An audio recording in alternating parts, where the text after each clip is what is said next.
അവരായിരുന്നു എന്റെ ധൈര്യമെന്ന് പടച്ചോനെ ഓരോ ഭക്തിനും അല്ലേ, റബ്ബിർഹംഹുമാ കമാ റബ്ബയാനി സഗീറാ, റബ്ബിർഹംഹുമാ, റബ്ബേ രണ്ടുപേർക്കും നീ കാരുണ്യം ചെയ്യണം. എങ്ങനെ നീ കാരുണ്യം ചെയ്യണം? കമാ റബ്ബയാനി സഗീറാ, എന്റെ ചെറുപ്പത്തിൽ അവരെന്നോട് കാരുണ്യം കാണിച്ചതുപോലെ. ജനിപ്പിക്കുന്നതിന്റെ മുൻപേ ഉമ്മാന്റെ ഗർഭപാത്രത്തിൽ അള്ളിപ്പിടിച്ച മാംസത്തെയും കൊണ്ട് അനങ്ങാതെ പിടയാതെ ഒന്ന് മലർന്നു പോലും കിടക്കാതെ ആഞ്ഞു വലിക്കുന്ന ശ്വാസമുട്ടലിന്റെ വേദനയിലും വെരിക്കോസിന്റെ പെടച്ചിലും ഒരുമ്മ അനുഭവിച്ച കമാ റബ്ബയാനി സഗീറാ, ആ കാരുണ്യത്തോടുകൂടി ആ മകന് വേണ്ടി പകലന്തിയോളം ചോര നീരാക്കാനും വെയിലുകൊണ്ട് വേർപ്പ് പറ്റിക്കാനും സമ്പാദ്യത്തിൽ നിന്ന് ഒരു നല്ല ഭക്ഷണമോ വസ്ത്രമോ ധരിക്കാതെ, ഇന്നത്തെ മക്കളുടെ ഭാഷയിൽ പറഞ്ഞാൽ തന്തവൈബുകളായി നല്ലൊരു വസ്ത്രം ധരിക്കാതെ, ഒരു നല്ല കുപ്പായമിടാതെ, ഒരു നല്ല ഭക്ഷണത്തിന് വേണ്ടി ആഗ്രഹിക്കാതെ ആ മക്കൾക്ക് വേണ്ടി ജീവിതം നീക്കിവെച്ച വാപ്പ കമാ റബ്ബയാനി സഗീറാ, ആ ചെറുപ്പത്തിൽ അവരെന്നോട് കാണിച്ച ആയിരക്കണക്കിന് സ്നേഹത്തിന്റെ പളുങ്കുകൾ നട്ടപ്പാതിര നേരത്ത് കിടന്നുറങ്ങുമ്പോ മൂത്രമൊഴിക്കുന്ന മകന് ആ മൂത്രത്തിൽ കിടക്കാതിരിക്കാൻ വാപ്പാന്റെ വെള്ളത്തുണി കീറി 5ഉം 10ഉം കഷണങ്ങളാക്കി കാത്തുവെച്ച ഉമ്മ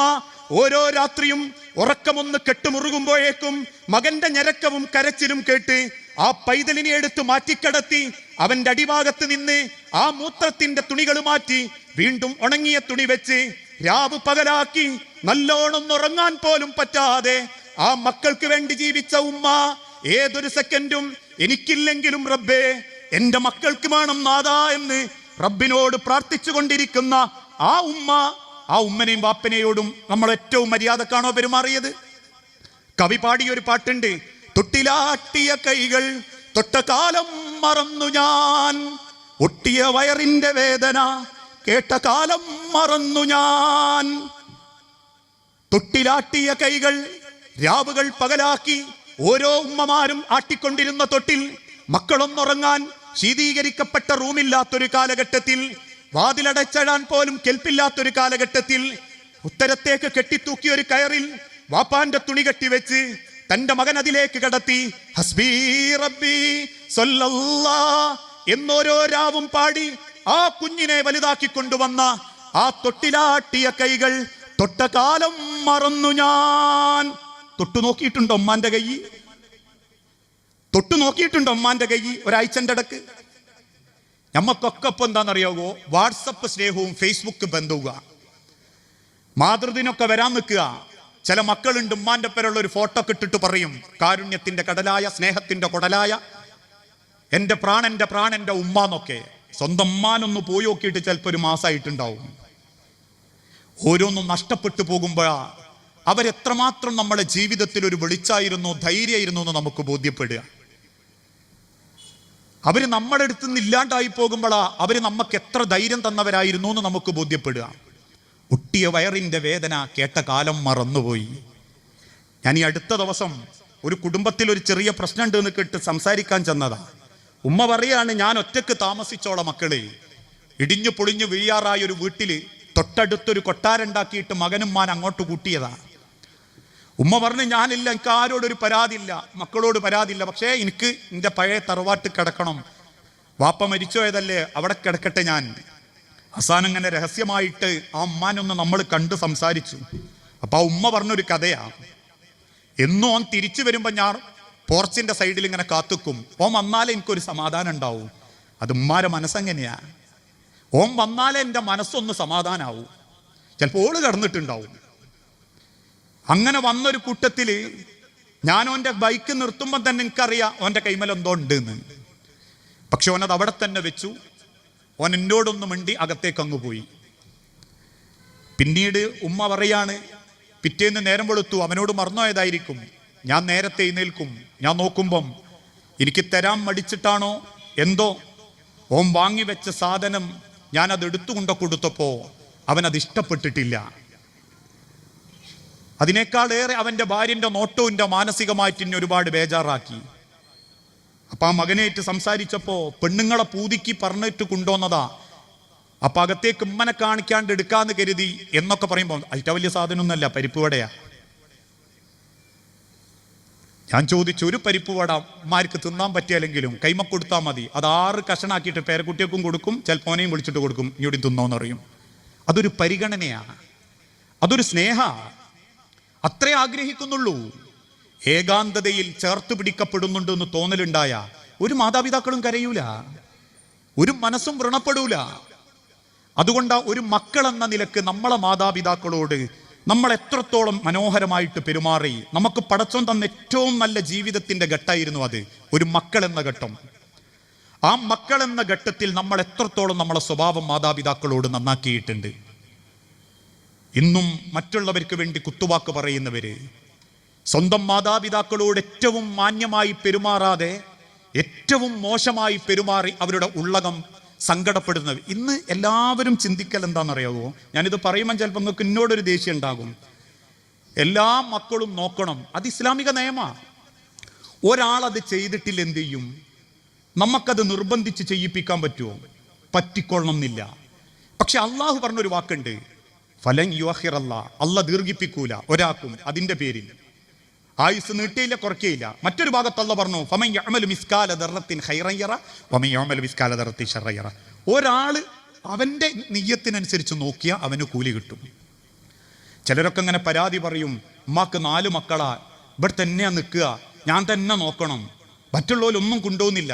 ഞാൻ പറയാറുണ്ട്, മക്കൾക്ക് പടച്ചോൻ കൊടുത്തൊരു പരീക്ഷണമാണ്. അങ്ങനെ ഒന്ന് ചിന്തിച്ചു നോക്കി നിങ്ങൾ. ആ മക്കൾക്ക് പടച്ചോൻ കൊടുത്തൊരു പരീക്ഷണമാണ് ആ സ്വഭാവം. എനക്ക് അമ്മാനെ നോക്കാനുള്ളൊരു മനസ്സ് പടച്ചോൻ തന്നത് അല്ല എനിക്ക് തന്നൊരു നിയമത്വമാണ്. ആ നോക്കിയതിൻ്റെ കൂലിങ്ങി പറഞ്ഞു കളയരുത്. ഫമൻ യഅമലു മിസ്കാല ദർറത്തിൻ ഖൈറൻ യറ, നീ നിയ്യത്ത് നന്നാക്കി നോക്കുകയാണ്, എനിക്ക് അതിൻ്റെ കൂലി കിട്ടും. മറ്റൊരാൾ നോക്കാത്തതിൻ്റെ കുറവും ഇനി പറയണ്ട, കണക്കും ഈ നോക്കണ്ട. അത് അള്ളാഹ് അവർക്ക് കൊടുക്കുന്നൊരു ശിക്ഷയാണ്. അള്ളാഹ് ചിലർക്ക് സ്വഭാവം കൊണ്ട് ചില ശിക്ഷകൾ കൊടുക്കും, ചില പരീക്ഷണങ്ങൾ കൊടുക്കും. അവരിട്ടറിയില്ല ആ സ്വഭാവം എങ്ങനെയാന്ന്. നമ്മൾ പറയലില്ലേ, പറഞ്ഞതുപോലെ തന്നെയാണത്. എല്ലാത്തിലും നെഗറ്റീവ് കാണുന്ന ചില മനസ്സുണ്ടാവും. ആണുങ്ങളുടെ കൂട്ടത്തിലുണ്ടാവും, സ്ത്രീകളുടെ കൂട്ടത്തിലുണ്ടാവും. എന്ത് കണ്ടാലും നെഗറ്റീവ്. ഒരാളോട് പോലും മാന്യമായിട്ട് പെരുമാറൂല, വേഗം കുത്തുവാക്ക് പറയാൻ, വേഗം തർക്കുത്തരം പറയാൻ. ഇതൊക്കെ അള്ളാഹ് ചിലർക്ക് കൊടുക്കുന്നവരുടെ വൃത്തികെട്ട സ്വഭാവം, അതവർക്കുള്ള പരീക്ഷണ. ഏത് നല്ല കാര്യത്തിന്റെയും അടിയിൽ വന്നിട്ട് തോന്നിയാസേരിക്കുന്നവരെ കാണില്ല നിങ്ങൾ, അതല്ല അവർക്ക് കൊടുക്കുന്ന ഒരു പരീക്ഷണ. അതുകൊണ്ട് തന്നെ നമ്മളെ ജീവിതത്തിൽ പടച്ചോൻ തന്ന ആദ്യത്തെ ഘട്ടം, നമ്മളെ മാതാപിതാക്കൾക്ക് മക്കൾ എന്നൊരു കാലഘട്ടം.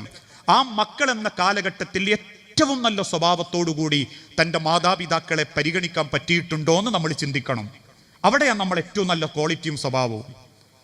ആ സമാധാനത്തിലാണ് നമ്മളെ കയ്യിൽ നിന്ന് വാപ്പയും ഉമ്മയും തിരിച്ചു പോകുന്നതെങ്കിൽ ദുനിയാവിൽ ഒരിക്കലും നമ്മൾ പരാജയപ്പെടൂല.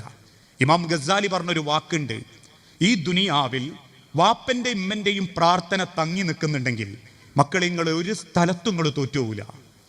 എന്തൊക്കെ നിങ്ങൾക്ക് തോൽവി അഭിമുഖീകരിക്കേണ്ടി വന്നാലും ഒരാത്യന്തികമായ സമാധാനം പടച്ചോൻ ആ മക്കൾക്ക് കൊടുക്കുന്ന. കാരണം അവർക്ക് വേണ്ടി ഹൃദയം നുറുങ്ങി പ്രാർത്ഥിച്ചൊരു വാപ്പൻ്റെയും ഉമ്മൻ്റെയും പ്രാർത്ഥന ഇവിടെ ഉണ്ടാവും.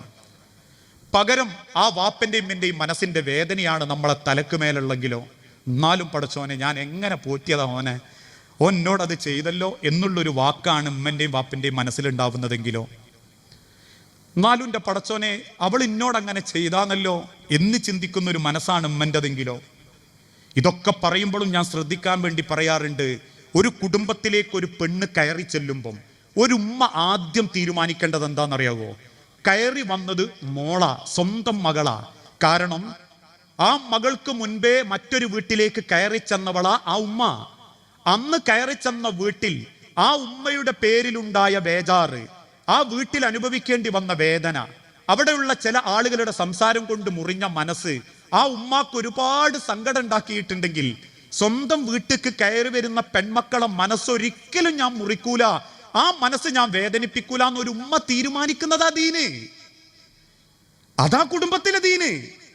അല്ലാണ്ട് ആൾക്കാർ പറയും നല്ല ദീനി കുടുംബം, എന്താ ഉമ്മ ഫുള്ള് ഖുർആൻ ക്ലാസ്സിലാ, അതേ ഉമ്മാനെ കൊണ്ട് ആ പെൺകുട്ടിക്ക് ഒരു സ്വൈര്യല്ലെങ്കിൽ പിന്നെന്ത് ദീനാ? അത് ഞാൻ പറയലുണ്ട് ഒരു ദീന്. ഞാൻ ഷാദുലിപ്പള്ളിയിൽ കുത്തുബൊക്കെ കയറുമ്പോൾ ചില പിയാപ്പിളാരൊന്ന് കൈയടിച്ചിട്ട് അറിയും, അതെ നിങ്ങൾ പ്രസംഗിക്കുമ്പോഴേ പിയാപ്പിളാരൊക്കെ നല്ലോണം നോക്കാൻ വേണ്ടി ഒന്ന് പ്രസംഗിക്കണം കേട്ടോ, വളരെ ശക്തിയിൽ അതൊക്കെ ഒന്ന് പറയണമെന്ന്. ഞാൻ ചോദിച്ചു അതെന്താ, നിങ്ങളെ നോക്കലില്ലേ? അല്ല നോക്കാഞ്ഞിട്ടൊന്നുമല്ല, തിങ്കളാഴ്ച രാവിലെ ഓള് പറയും എന്നാ ക്ലാസ് ഉണ്ട്, ഇവിടെ ക്ലാസ് ഉണ്ട്, ഓ. ചൊവ്വാഴ്ച പറയും മറ്റേ മൗലവിൻ്റെ ക്ലാസ് ഉണ്ട്, ഓ. ബുധനാഴ്ച പറയും മറ്റേതിൻ്റെ മീറ്റിംഗ് ഉണ്ട്, ഓ. വ്യാഴാഴ്ച പറയും അങ്ങോട്ട് ഇവിടെ പോകാനുണ്ട്. ഇക്കൊരക്കർക്ക് വെള്ളം കിട്ടണേ ഹോട്ടലിൽ തന്നെ പോകണം. അങ്ങനെ ഒരു ദീനില്ല. സ്വന്തം ഭർത്താവിനെ പരിഗണിച്ചുകൊണ്ടും കുടുംബത്തെ പരിഗണിച്ചുകൊണ്ടും ആ ദീന്. ഒരു കുടുംബത്തിലെ ദീന് എന്ന് പറഞ്ഞാൽ ആ കുടുംബം കൃത്യമായിട്ട് നിസ്കരിക്കുകയും നോമ്പുവൽക്കുകയും എന്നുള്ളതല്ല. അതോടൊപ്പം തന്നെ ആ കുടുംബത്തിൽ ഒരാളും മനസ്സ് വേദനിക്കുന്നില്ല പെരുമാറ്റം കൊണ്ടും സംസാരം കൊണ്ടും ഇടപെടലുകളെ കൊണ്ടും എന്നുറപ്പ് വരുത്തലാ ദീന്. ആ മനസ്സമാധാനം ഒരു ഉമ്മാക്കുണ്ടെങ്കിൽ കയറി വരുന്ന പെൺമക്കളോട് ഒരിക്കലും ആ കുത്തുവാക്ക് പറയൂല. ഒരു പെൺകുട്ടീന്റെ മനസ്സ് വേദനിപ്പിക്കൂല. നിന്റെ വീട്ടിൽ വെച്ചിട്ട് ഒരു പെണ്ണിന്റെ കണ്ണീര് വീണ പടച്ചോന്റെ നരകത്തിന്റെ തീ വീഴുന്നതിന് ഹക്കായ ഒരു കാര്യത്തിനല്ലാണ്ട് ഒരു പെണ്ണിന്റെ കണ്ണീര് വരരുത്. ദീൻ നിസ്കരിക്കാൻ പറഞ്ഞതിന്റെ പേരിൽ ഓള് കരയാണോ? കരഞ്ഞോട്ടെ. മോളെങ്ങിട്ട് പോകുന്നത് ശരിയല്ല. എന്നെ മോൻ കല്യാണം കഴിച്ചത് അവന് കാണാൻ വേണ്ടിയാ ഇപ്പൊ ധരിച്ചു പോകുന്നത്. അത് അത്ര നല്ലതല്ല മോളെ എന്ന് പറഞ്ഞതിന്റെ പേരിലാണോ ഓള് കരഞ്ഞോട്ടെ. അല്ലാതെ ഓളെ വീട്ടിൽ പോയി തിരിച്ചു വരുമ്പം കൊണ്ടുവന്ന പലഹാരം കുറഞ്ഞതിന്റെ പേരിലും, നോമ്പിന് ആദ്യത്തെ 5ാമത്തെ ദിവസം നോമ്പ് തുറക്കാൻ വിളിക്കാൻ ഓളെ വാപ്പ വരാത്തതിന്റെ പേരിലും, ഓളൊന്നോളെ വീട്ടിൽ പാർക്കാൻ പോയപ്പോ തിരിച്ചു വന്നപ്പം പലഹാരം കുറഞ്ഞു പോയതിന്റെ പേരിലും, അതിന്റെ പേരിൽ ആവരുത് കുറ്റപ്പെടുത്തല്, അതിന്റെ പേരിൽ ആവരുത് സങ്കടപ്പെടുത്തല്. ആ ഹക്കായ നിലക്ക് കയറി വരുന്ന പെൺമക്കൾ ഇതൊരു കുടുംബത്തിന്റെ സമാധാന. അങ്ങനെ ഒരു ഉമ്മാക്ക് പടച്ചോൻ ഇനി അഥവാ അങ്ങനെയൊക്കെ ചെയ്തിട്ടും ആ മരുവളുങ്ങളോട് മോശം പെരുമാറുന്നുണ്ടോ, അത് പടച്ചോൻ കണക്കോക്കിക്കോളും. അത് അള്ള കണക്കോക്കിക്കോളും. അള്ള പറഞ്ഞതല്ലേ അത്. പടച്ചോൻ അശ്രദ്ധനല്ല. നിങ്ങളുടെ മനസ്സ് വേദനിച്ചതിന്റെ 1000 മടങ്ങ് അവളുടെ വേദന അനുഭവിപ്പിക്കാൻ കഴിവുള്ള പടച്ചോൻ വാനലോകത്തിരുന്നത് കാണുന്നുണ്ടെങ്കിൽ, ഇത്രയേറെ കരൾ കൊടുത്ത് മരുമക്കളെ സ്നേഹിച്ചിട്ടും ആ പെൺകുട്ടിയുടെ വാക്കുകൊണ്ടും പെരുമാറ്റം കൊണ്ടും ആ ഉമ്മാന്റെ മനസ്സ് വേദനിക്കുന്നുണ്ടെങ്കിൽ, ആ മനസ്സിന്റെ വേദന മതി മരിയക്കളെ നിങ്ങൾ അള്ളാന്റെ ദുനിയാവിൽ പരീക്ഷിക്കപ്പെടാൻ. ഇത്തഖൂ ദഅവത്തൽ മദ്ലൂം. അള്ള പറഞ്ഞൊരു വാക്കാണത്. ആക്രമിക്കപ്പെട്ടവന്റെ വേദനിപ്പിക്കപ്പെട്ടവന്റെ മനസ്സിന്റെ വേദനയുടെ പ്രാർത്ഥനകൾ സൂക്ഷിച്ചോ. അവര് പടച്ചവനോട് പറഞ്ഞിട്ടില്ലെങ്കിലും അള്ള കണക്കൂക്കും. ഇനി കയറി ചെല്ലുന്ന ഒരു പെൺകുട്ടി ആ വീട്ടിൽ നിന്ന് എങ്ങനെയാ ചിന്തിക്കേണ്ടത്? എങ്ങനെയുണ്ട് ആദ്യത്തെ കുറച്ച് ദിവസം കൊണ്ട് എൻ്റെ ഉമ്മാനൊന്ന് ഭയപ്പെടുത്താൻ, എനിക്ക് എൻ്റെ തനി സ്വഭാവം കാണിക്കാൻ നല്ല ചിലന്മാരാദ്യേ പറഞ്ഞു കൊടുക്കും. ഞാൻ ഇന്ന് പറയാറുണ്ട്, നല്ല മാതാക്കളും ഉണ്ട്, മോശം മാതാക്കളും ഉണ്ട്. മക്കളുടെ എല്ലാ കൊള്ളരുതായ്മക്കും കൂടെ നിൽക്കുന്ന ചിലന്മാരുണ്ട്. ഈ പ്രേമം പോലെ തോന്നിയാസ കളികള്, വൃത്തികേടുകള്, ആഘോഷങ്ങൾക്കുള്ള വസ്ത്രധാരണങ്ങള്. ബാപ്പ പറയും മോളെ നമുക്കത് പറ്റൂല എന്ന് പറഞ്ഞാൽ ഉമ്മ പറയും നിങ്ങളൊന്നും ഉണ്ടാക്കിയേ, കുട്ടികളൊന്നും ചെയ്യാനേ ചെയ്യട്ടെ. ഉമ്മാന്റെ സപ്പോർട്ടോട് കൂടി വാപ്പാനെ പൊട്ടനാക്കി ജീവിപ്പിക്കുന്നവരുണ്ട്. എല്ലാ സൗകര്യം ഉമ്മ ചെയ്തു കൊടുക്കുക, എന്തിനുമ്മ ന്യായീകരിക്കുക. വാപ്പ ചോദിക്കാൻ വന്ന വാപ്പാനോട് ഉമ്മ സംസാരിക്കുക. എന്തിന്റെ പേരിൽ? ദീനിന്റെ ചിട്ടയുടെ പേരിലല്ല.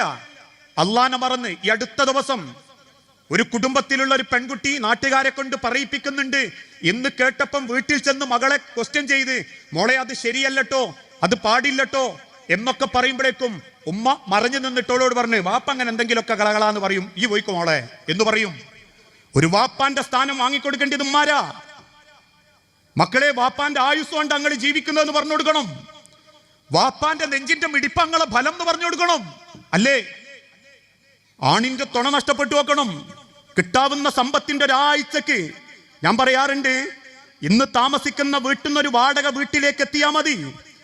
വാടക വീട്ടിലേക്കുള്ള പൈസ കൊടുക്കാൻ മാസാമാസം 5000 രൂപ കണ്ണടച്ചു തുറക്കുന്ന വേഗതയിൽ 5000 കൊടുക്കേണ്ടി വരുന്നതിന്റെ പേരിൽ 1000 കുടുംബങ്ങൾ കണ്ണീരണിയുമ്പോ ഉള്ളതെല്ലാം ഊട്ടിയുരുക്കി ഒരു നല്ല ഭക്ഷണം പോലും കഴിക്കാതെ മക്കളെന്നും കുടുംബമെന്നും പ്രതീക്ഷയോടുകൂടി ഒരു വാപ്പ കുടുംബത്തിന് വേണ്ടി അധ്വാനിക്കുമ്പം മക്കളോട് പറയണം, വാപ്പ എല്ല് വെള്ളമാക്കുന്നതും വാപ്പ ചോര നീരാക്കുന്നതും അത് സ്വദേശത്താണെങ്കിലും അങ്ങ് വിദേശത്താണെങ്കിലും മക്കളെ വാപ്പാന്റെ ഒരു ഉറുപ്പ്യക്ക് കോടിന്റെ വില കൊടുക്കണം മക്കളെ എന്ന് മാര് പറഞ്ഞു കൊടുക്കണം.